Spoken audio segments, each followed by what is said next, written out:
This isn't any regular heat. This is nuclear heat. Live from the 93.7 The Ticket studios in the heart of Lincoln, America. Bringing you the latest from the Square Circle on 93.7 The Ticket and theticketfm.com. Here is your host, Jake Bakovic.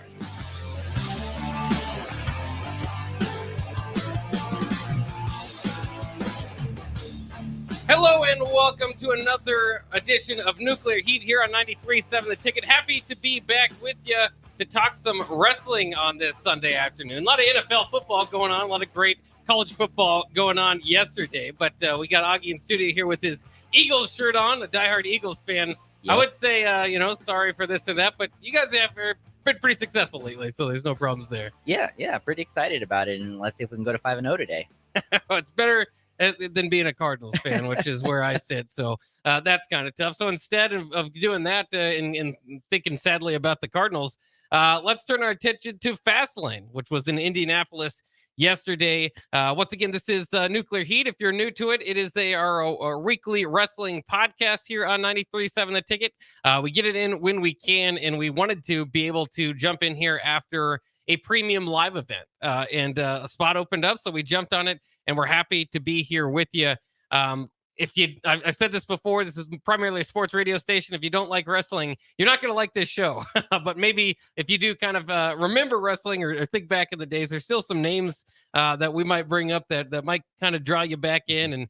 And so we're aiming to have some fun here. All of this, keep in mind, too, with Monday Night Raw coming to Omaha tomorrow night. So professional wrestling will be in your state. We'd like to show out.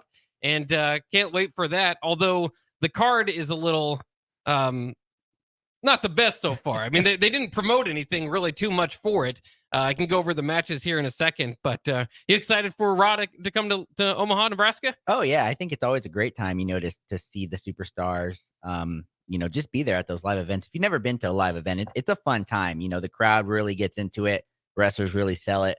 You can kind of see the work, behind the scenes that you don't see on TV every week. So I think that's cool to see, all the behind the stuff and like off camera stuff, because a lot of matches continue, a lot of stories happen. So it's a fun time to be there. Yeah, it is cool. It's cool to see how they do it. And also, I mean, you could see sometimes better than on TV, some not so great work at times too, slaps and punches that don't quite land. But it's just kind of a fun event. And again, like you said, if you haven't been to one, they're a lot of fun, whether you're really into wrestling or not, just to at least experience once or twice. But if you are into wrestling, it can be quite fun. So I'm going to see if I can go to Omaha tomorrow. I'm not quite sure. The match card so far that we have for tomorrow night in Omaha is NXT Women's Championship. So you got a championship match with Becky Lynch and Tegan Nox.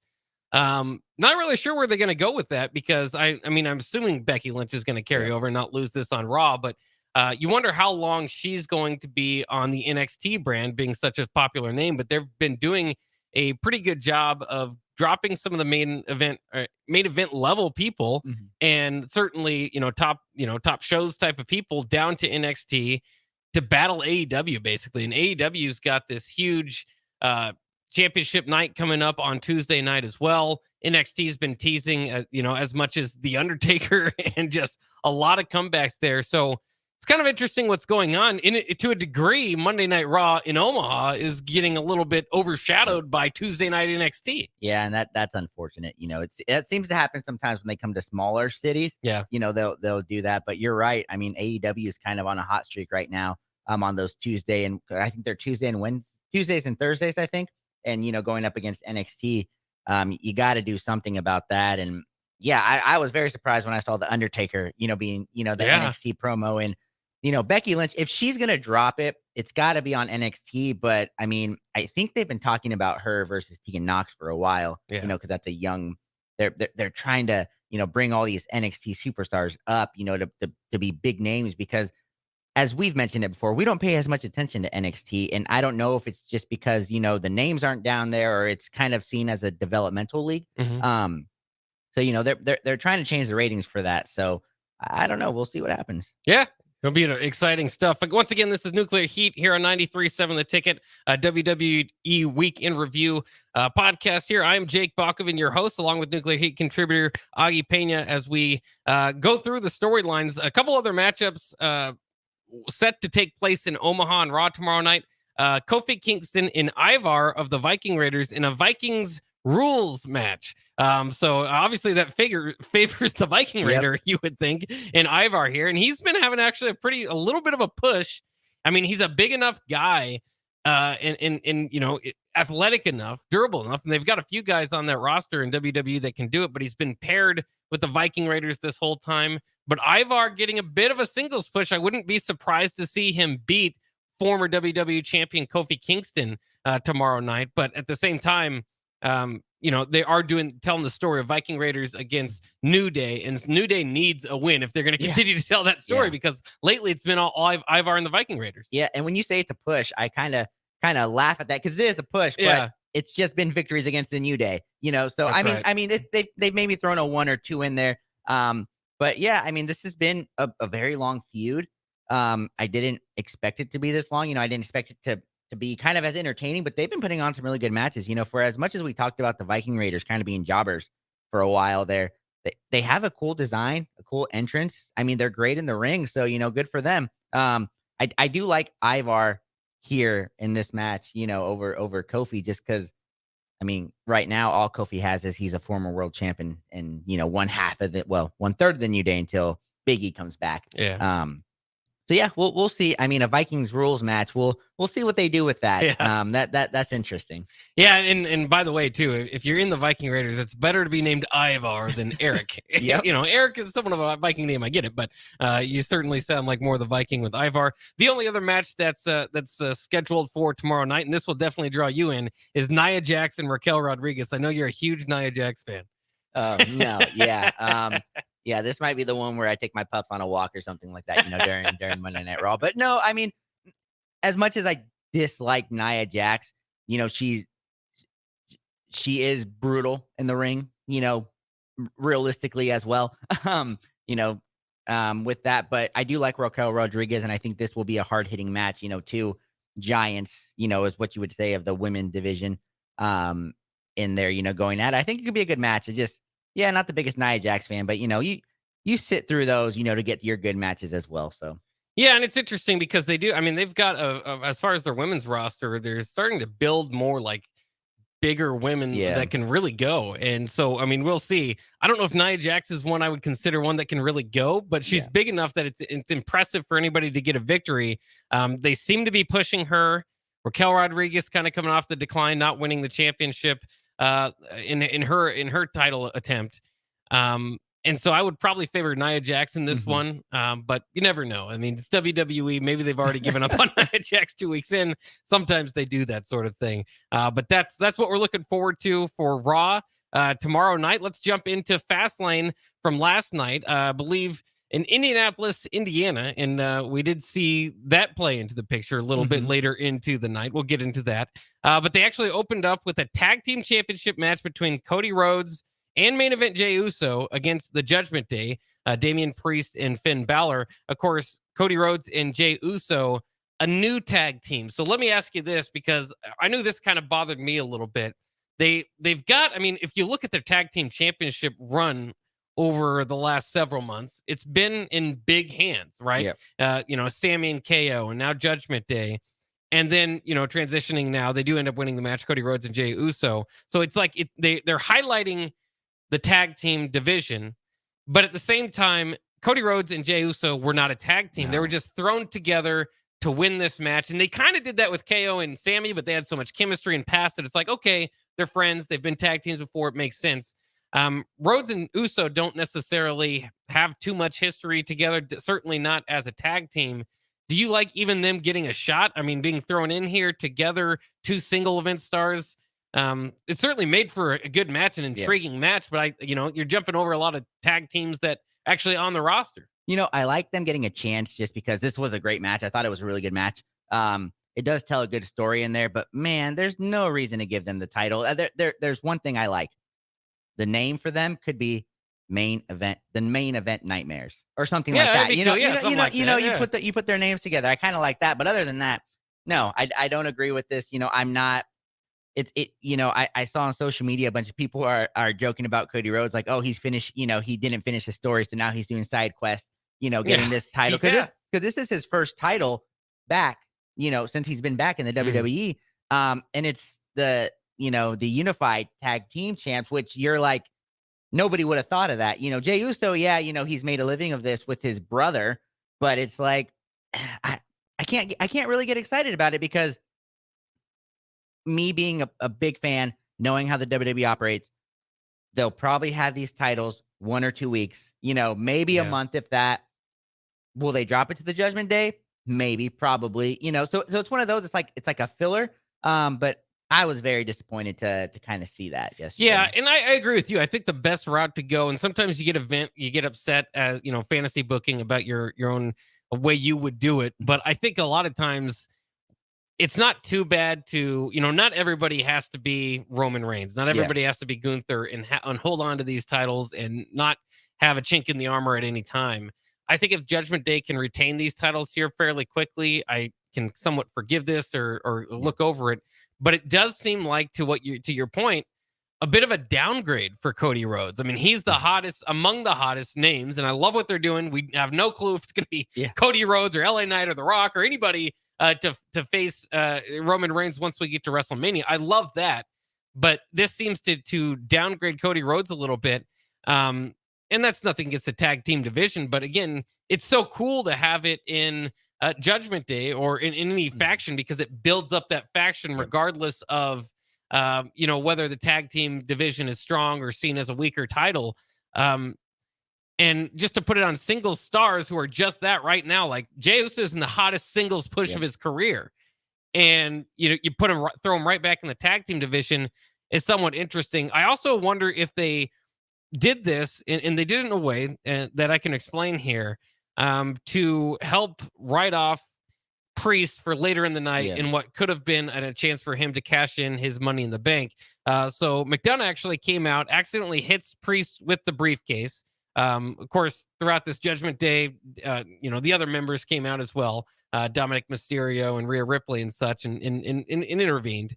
But ultimately, JD McDonough accidentally hit Priest with his briefcase, and Priest they've been targeting his knee, so it was telling the story of that, that Priest is significantly injured in his knee. Rhodes and Uso then double team Balor, and Cody Cutter finishes the set up the pinfall victory, and you get your new champions. But I thought it was kind of interesting that they maybe did this and tried to find a way, not thinking so much about the tag team championship, but rather how to write off Priest for the remainder of the evening. And if that was put in priority over the tag team belts, I think that was mistaken. Yeah. And this would have been, if that was the case, I mean, I could have understood it a little bit because this would have been the best chance, going after Seth Rollins after a last man standing match. Yeah. And especially, when we talk about it, see how brutal it was. Yeah. But I think a big part of it was, JD essentially, you could say, cost them, the title. So, they've been playing with that a little bit there. They've been teasing a lot of turmoil within the Judgment Day.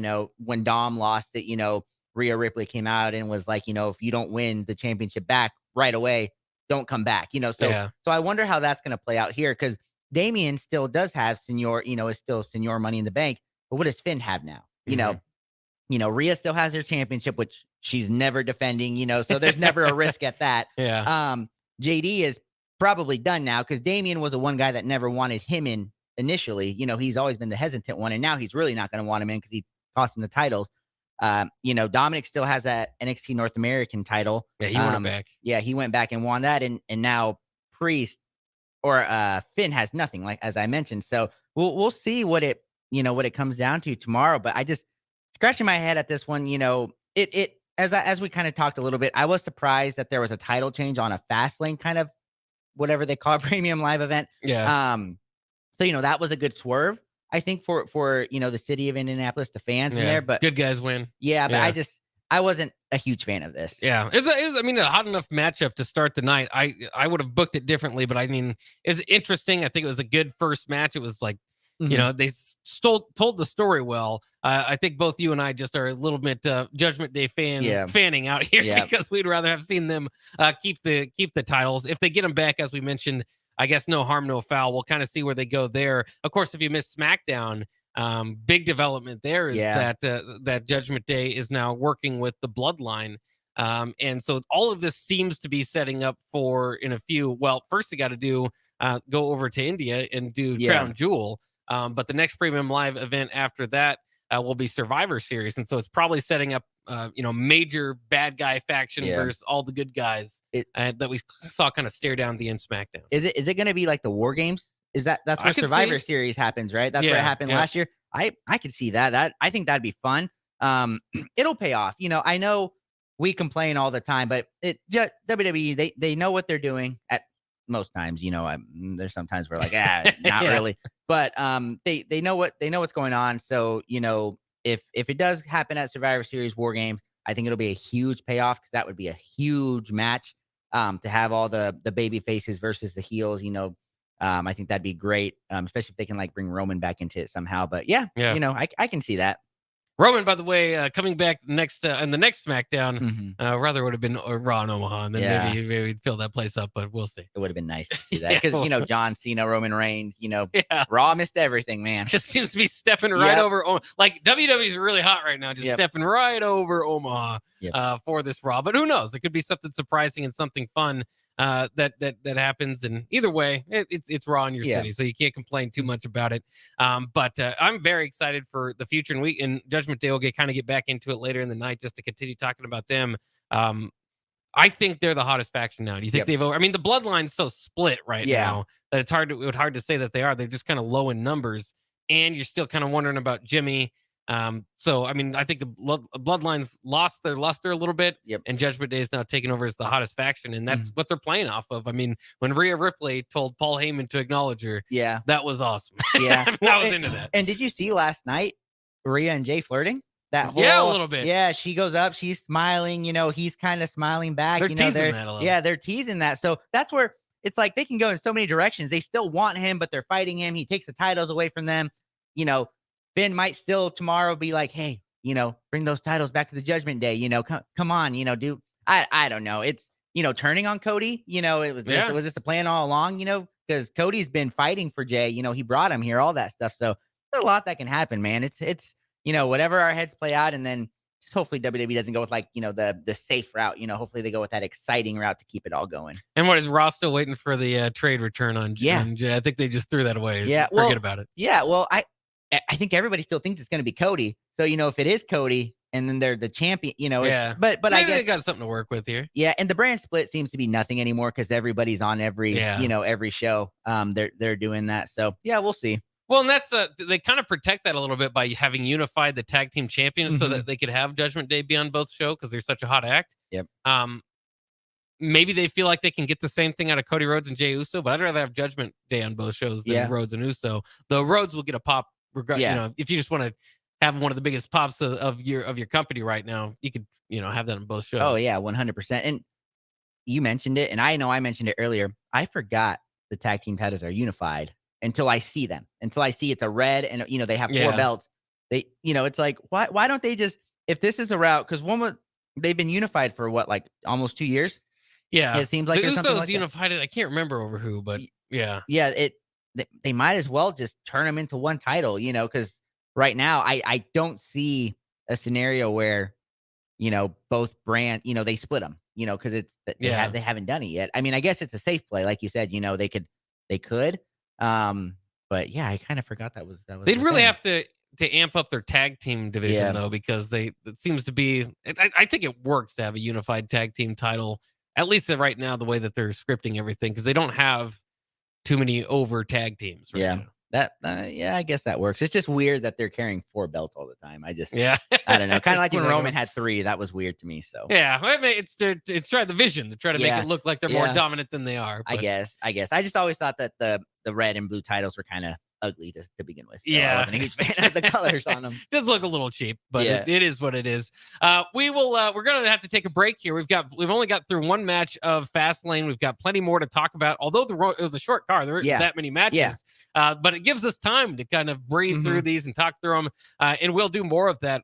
This is Nuclear Heat here on 93.7 The Ticket, your WWE Week in Review. We're reviewing Fastlane from last night, and we'll continue that coming up next year on 93.7 The Ticket. Are you working in or looking to get into the electrical construction industry? The electrical workers of local union 265 are now hiring licensed journeymen and apprentices and are offering great pay and benefits. Call Mike at 402-875-1034 to apply. Start your electrical career today.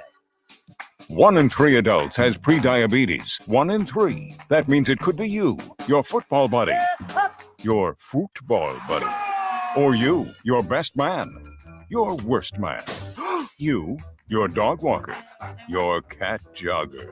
While 1 in 3 adults has prediabetes, with early diagnosis, prediabetes can be reversed. Take the risk test at doihaveprediabetes.org. That's doihaveprediabetes.org. Wait, did they just say 1 in 3 adults has prediabetes? That's 33.33333% of adults. That means it could be me, my boss, or my boss's boss, or me, my favorite sister, or my other sister. That's 7 members of my 21-person romantic book club.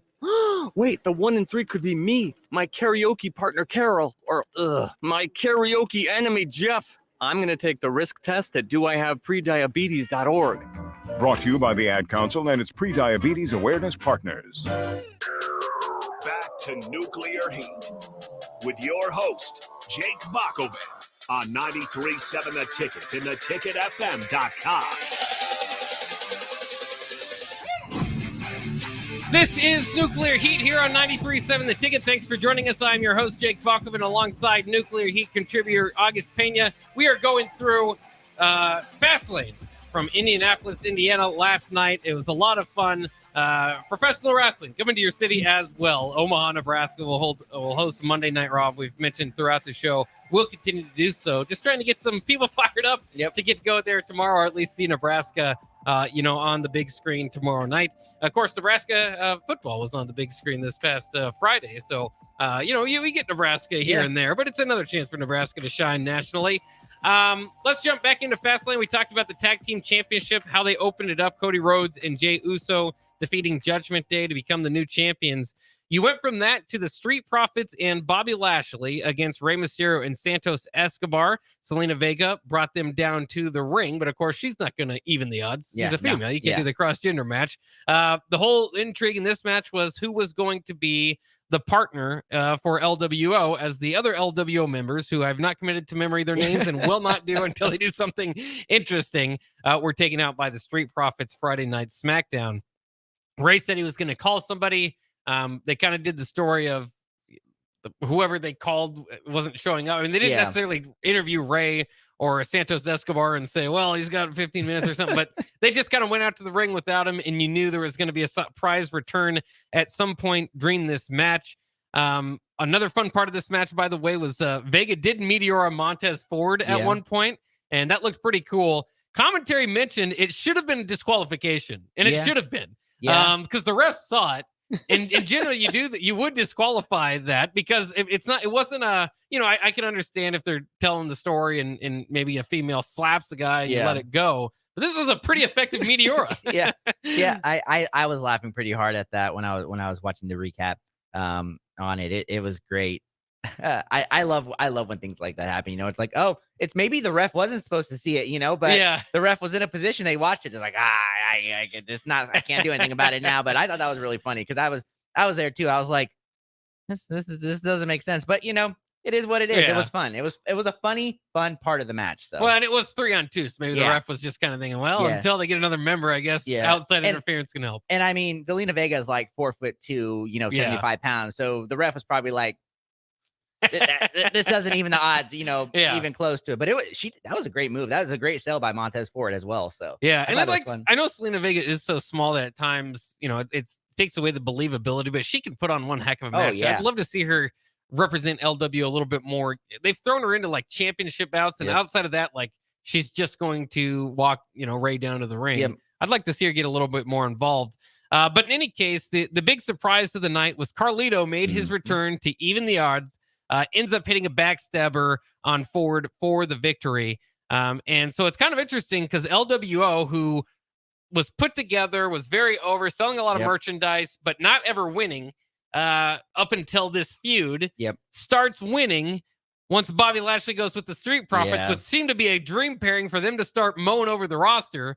They might be telling the story of, and they have been telling the story of the Street Profits and not quite living up to Bobby Lashley's wishes. I think they'll probably continue that with another loss here, more dissension among them, and maybe they'll just never push that group.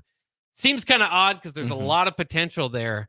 So we can go over that in a second. Let me say this first. The Carlito return, nothing against Carlito, but I was hoping for an old LWO member or, with somebody connected to Rey Mysterio. I specifically like the Filthy Animals that he carried with WCW. So I was hoping for like Conan or Billy Kidman or especially Juventud Guerrera to run back and be the big surprise. I was a little let down by Carlito, who had already made a return in Puerto Rico that didn't cross over and lead to him to be on the roster. I think this one almost has to. You can't just keep having him pop back up and not continue on the roster. So I think you'll see a new member of LWO out of this in Carlito.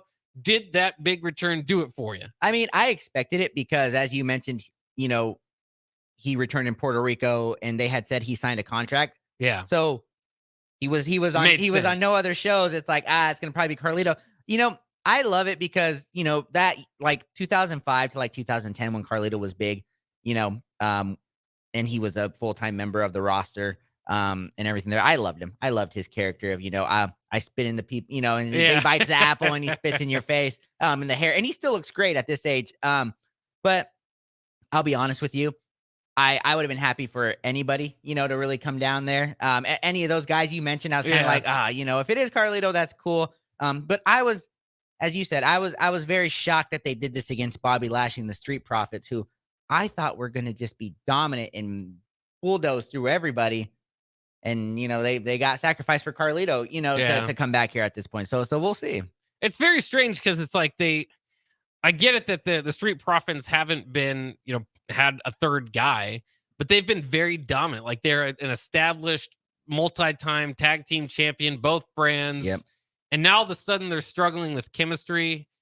Just doesn't quite add up to me. I don't know if ultimately they're going to push them, but it looks like it's more headed toward Bobby breaking off from them and having some sort of, fight amongst them. The other thing that I think is kind of interesting throughout this, as Ford does take the pin, and that doesn't necessarily change my thinking here, but I guess Montez Ford of the Street Profits was always the single star, was always going to be the big time, guy when they break up to get a singles push. To me, he's kind of, I don't want to say in the background, but I think that, the other Street Profit is doing a better job in this role. I don't know if it's just kind of his facials or Montez Ford is just kind of quiet.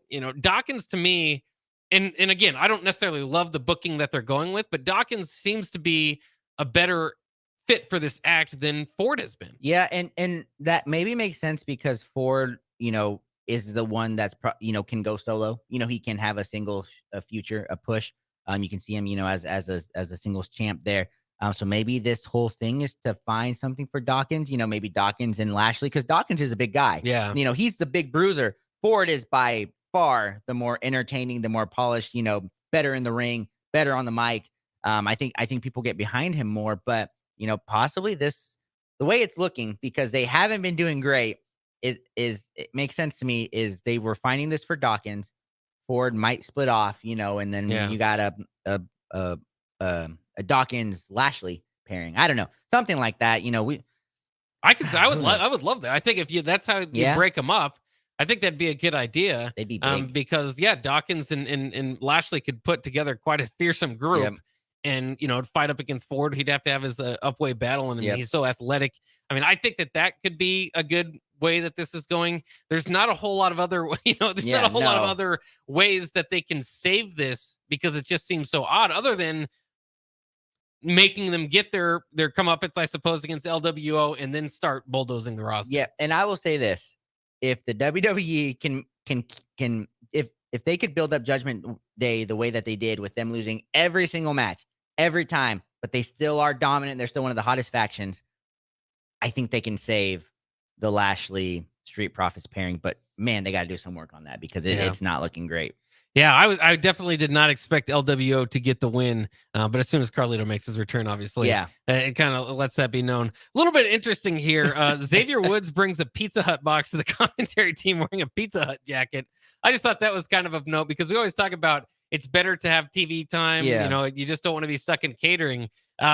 Xavier Woods found a way to make catering and TV time work together with a Pizza Hut jacket. Of course, Pizza Hut was sponsoring the event, but kind of strange too, because as we mentioned, he's in his comedy, and he often does comedy, but he is in this somewhat of a feud against the Viking Raiders.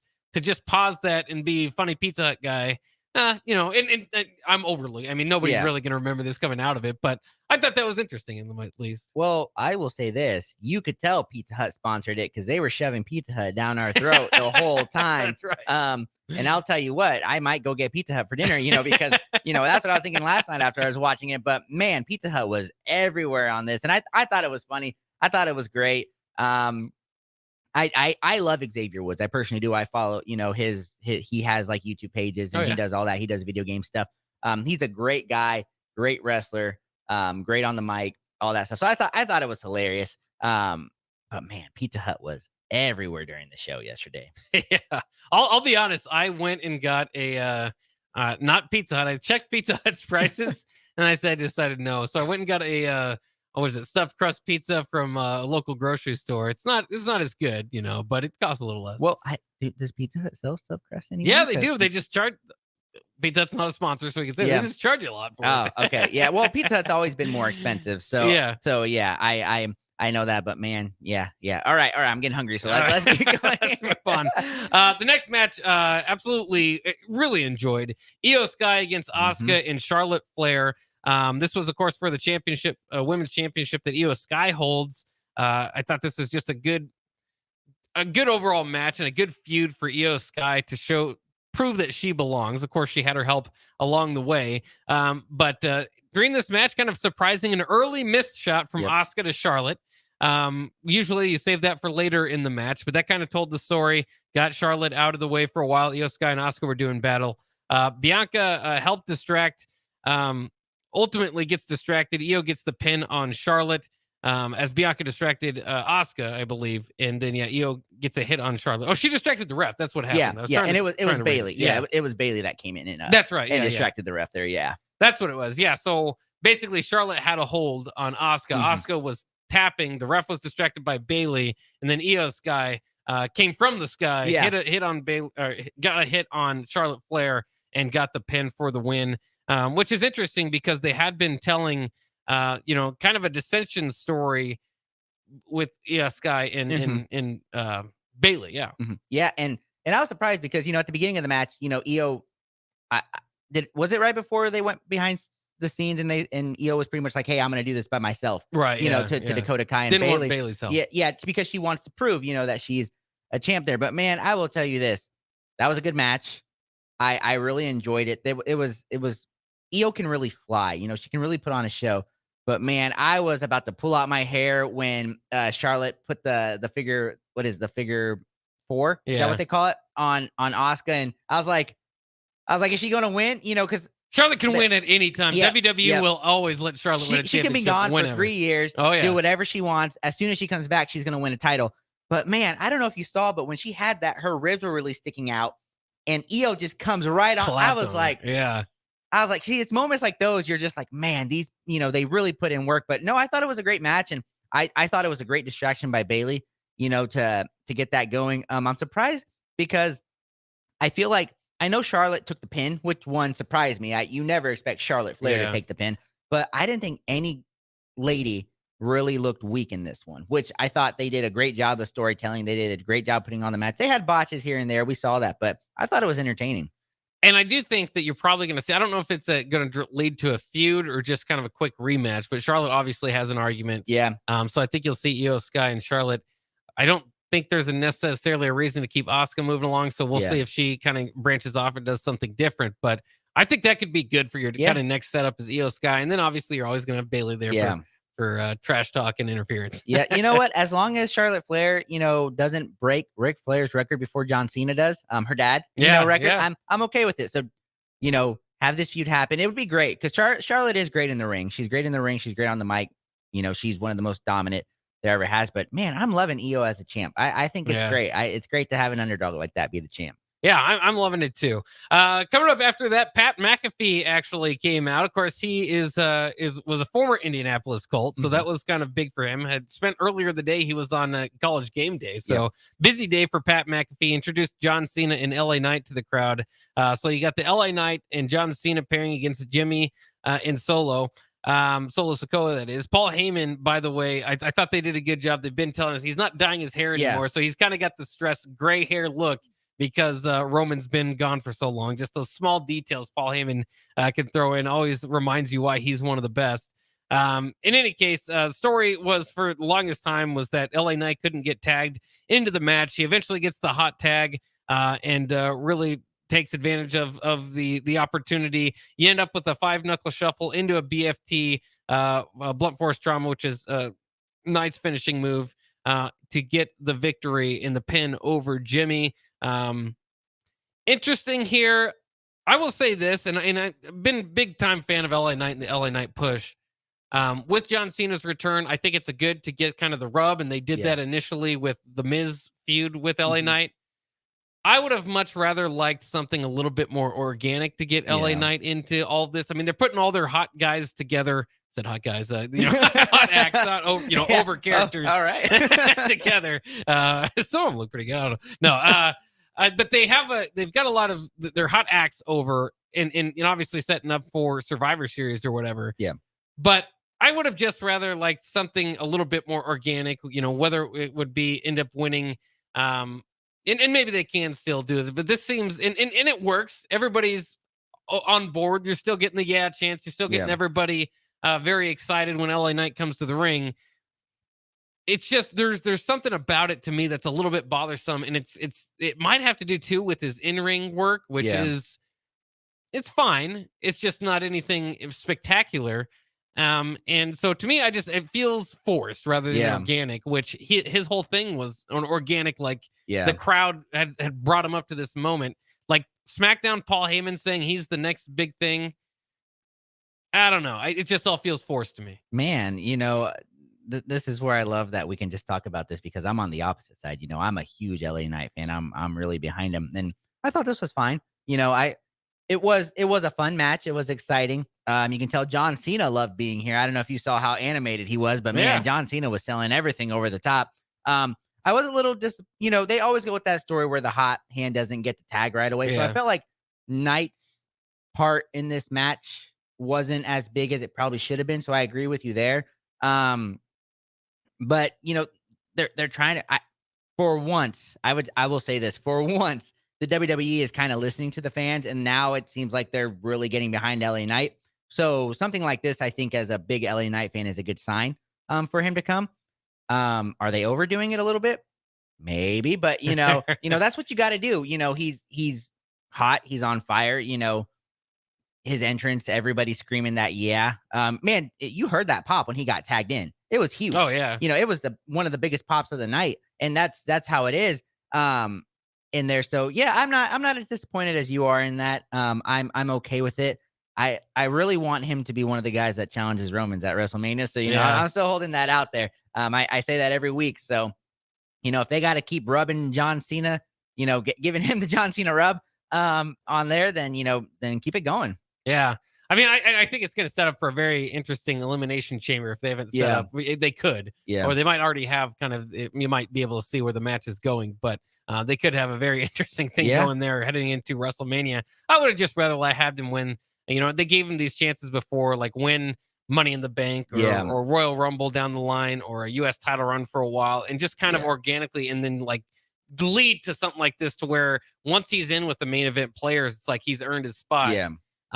now it was just kind of like this, just kind of quick shift from like Miz to like, all right, now we're throwing you right in the bloodline and everything, you know, everything's coming at you. I would just like them to tell the story a little bit slower, but beggars can't be choosers, because I also just wanted LA Knight in this picture. So just happy to see that. I do think that he's a very overact, and maybe the next big thing, we'll see how long it kind of sticks. Yeah. But I do like that they're sometimes they'll wait too long. Yeah. So I'd like that they're finally kind of striking when the iron's hot there with LA Knight. Yeah. All right, we're up against another break here. This is Nuclear Heat here on 93.7 The Ticket. One last match to talk about, the main event match between Rollins and Nakamura. Then we'll talk a little bit about Adam Copeland, Jade Cargill, CM Punk, all the biggest transitions and the rumored transitions of WWE and AEW. We'll do that coming up next year on 93.7 The Ticket and theticketfm.com. Finally, a good reason to have a smart house. Just say, Alexa, play 93.7 The Ticket, and we'll magically start playing. How's it work? Nobody knows. Don't ask questions. Adoption of teens from foster care is a topic not enough people know about, and we're here to change that. I'm April Dinwiddie, host of the new podcast, Navigating Adoption, presented by Adopt US Kids. Each episode brings you compelling real-life adoption stories told by the families that live them, with commentary from experts. Visit adoptuskids.org/podcast or subscribe to Navigating Adoption, presented by Adopt US Kids. Brought to you by the U.S. Department of Health and Human Services Administration for Children and Families and the Ad Council. Mario fue pintor más de 30 años. Cuando me dijo que se le estaban olvidando las cosas, fue difícil. Un día me dijeron que pintara el marco del lado por dentro y pinté el lado de afuera. Yo le diría a la gente que le diga a su familia lo que está pasando con él. Si algo se nota diferente, podría ser Alzheimer. Es momento de hablarlo. Visita alz.org/nuestras historias para saber más. Un mensaje de the Alzheimer's Association y the Ad Council. Reading is an important key to student success. I'm Jenny Benson, president of the Nebraska State Education Association. Take your young reader to the library, get some great books, sit down and read together, and help your more advanced readers find books they'll enjoy on their own. Also know that most public libraries let you borrow ebooks that can be downloaded to your smartphones, tablets, or laptops. Sponsored by the Nebraska State Education Association, aired by the Nebraska Broadcasters Association and this station. I'm Christy. I used to smoke cigarettes.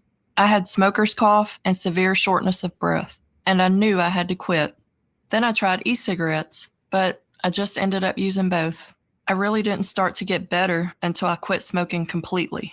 My tip to you is just cutting down on the number of cigarettes you smoke isn't enough. Call the Nebraska Tobacco Quit Line, 1-800-QUIT-NOW, 1-800-784-8669. Paid for by Tobacco Free Nebraska. Aired with the Nebraska Broadcasters Association and this station.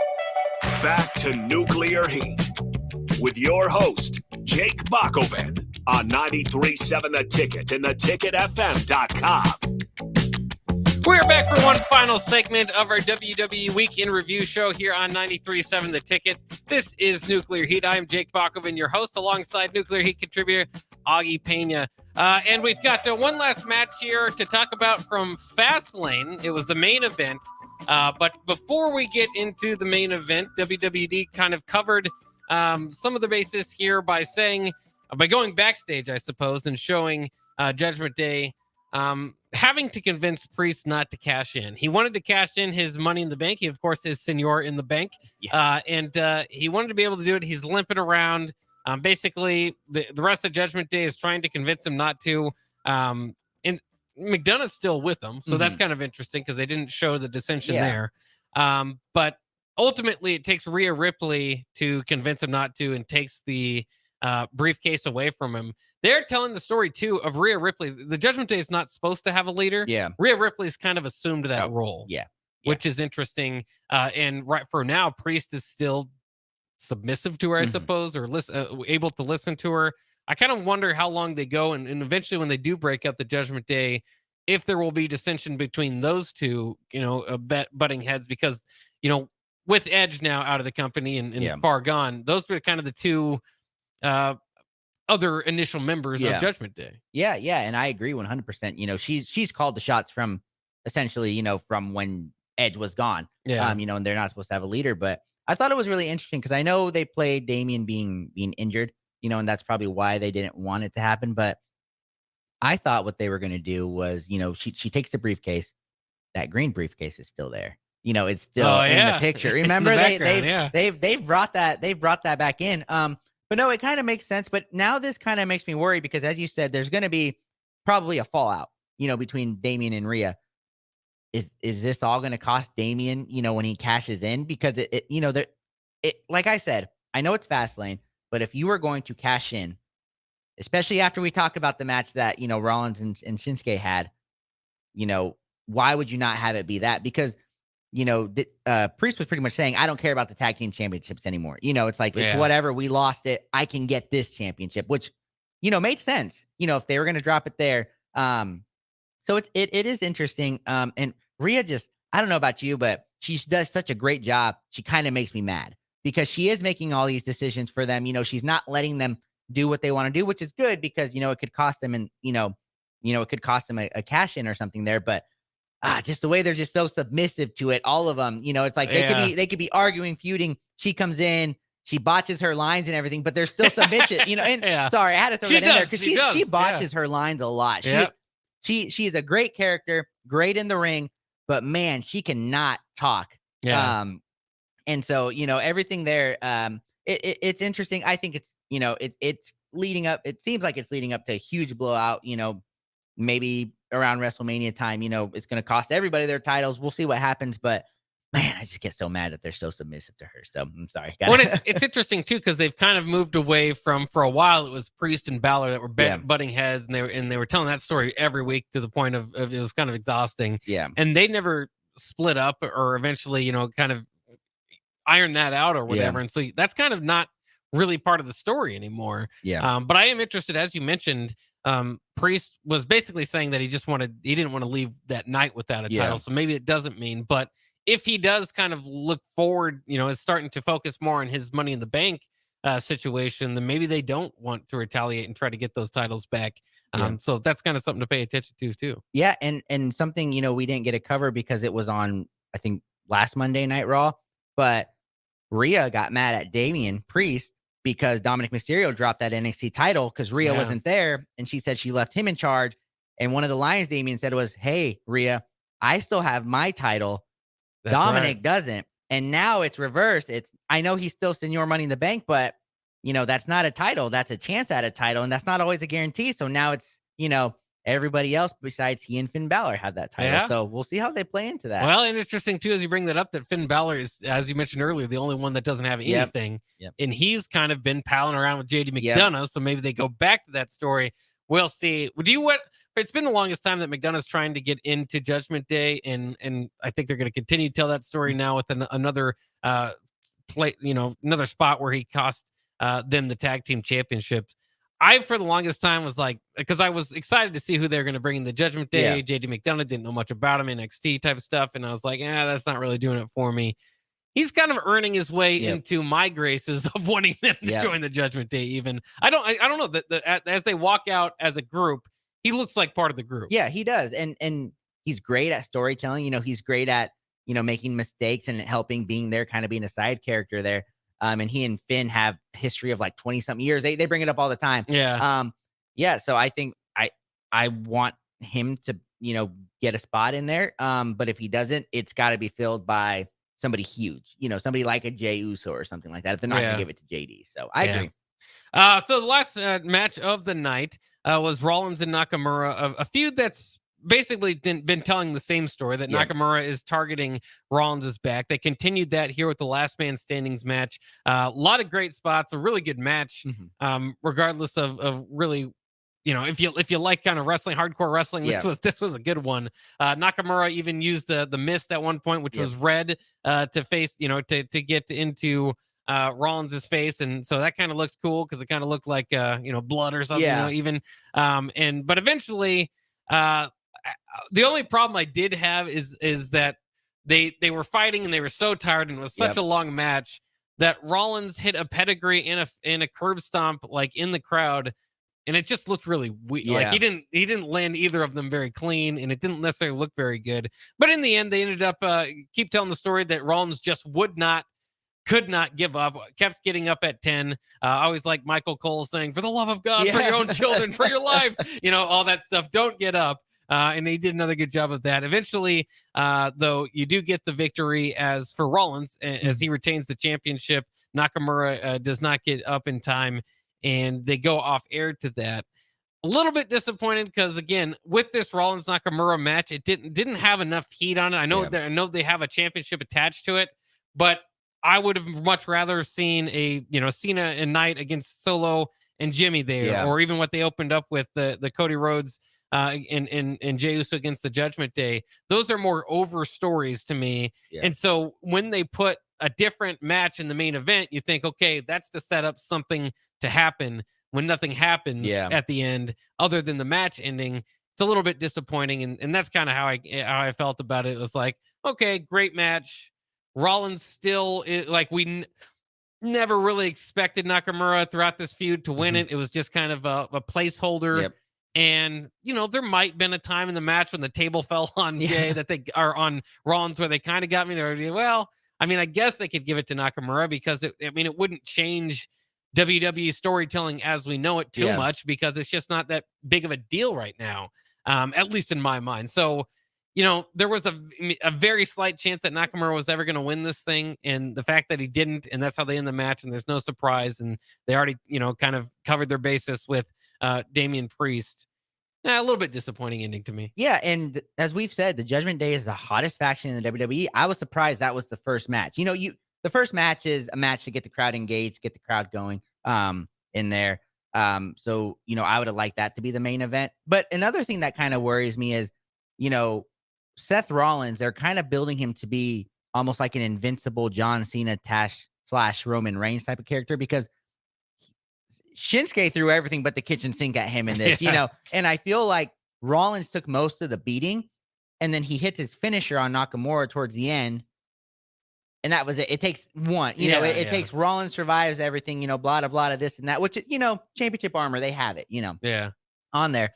But yeah, I was with you there too. I thought it was a very weak finish. It was clean, but didn't look great in the, and that's kind of how I'm hoping that's how they end this, because I'm one of the people that are over this feud. Yeah, very much so. But they didn't set up anything else, and now tomorrow, because today's Sunday. Yeah, tomorrow on Raw, it's they have to bring somebody big up, because I will say I'm a huge Nakamura fan, a huge Rollins fan. I just didn't feel like this feud did it for me. Whether it's the language barrier, of Shinsuke not taking, the opportunities every time, to do it. And then ultimately the payoff being Seth, just retains anyways. Very, very disappointing for me. So on that, I'll say. Yeah, we'll see. But you do bring up a good point for Raw, which we've mentioned doesn't have a marquee name, is that maybe we'll see where they go next with Rollins. And so that'd be a big deal. Okay, we've got about a minute left. Real quickly, Edge, or as I should say, Adam Copeland now to AEW. Big deal or not a big deal? I don't love it, but good for him. Yeah. So. Jade Cargill to WWE. I think that could be huge, because their women's division needs a superstar. And from what I've heard, she's a superstar. So a little new blood into it, I think will be great. And they're really laying down the red carpet for her as she enters the company. And then final one, CM Punk to WWE. It's not official, but a lot of rumors out there. Would you do it if you're WWE? Yes, but who would you feud him with? You got to John Cena, somebody like that. Does he get the rub to somebody? Because from what we hear, CM Punk isn't a great worker. So if the WWE wants a headache, go for it, I guess. And just as far as locker room guys, he's been a bit of trouble. So I don't know if you expect, you set down or you do a too much of a long-term feud with him, but maybe have something coming back. But man, if they, again, add him to the mix of guys that they could easily go against Roman of The Rock and LA Knight and Cody Rhodes and CM Punk, WWE maybe never hotter. Final thought here as we leave. Tuesday Night War coming this week, as NXT is loaded up on main event stars and maybe even The Undertaker. Meanwhile, AEW doing a title night where every title basically is on the line. You don't necessarily watch either one. Which one would you be drawn to at this point? I got 3 TVs, so I'll probably have everyone on. No, I'm just kidding. But probably NXT, depending on who they bring. If they bring some of those names they've mentioned, I'm a WWE type of guy. I watch, AEW every once in a while, but to me, AEW is kind of a WWE didn't want you, so here you go, go over there. So yeah, NXT probably. All right, that'll wrap it up for Nuclear Heat this week. We have Husker Extra coming up next to review the game. Of course, a big victory for Nebraska over Illinois.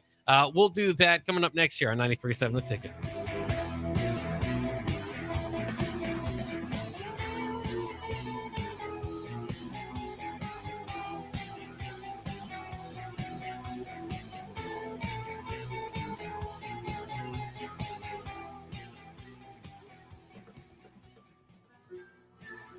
Victor deployed for the first time to Afghanistan in 2003.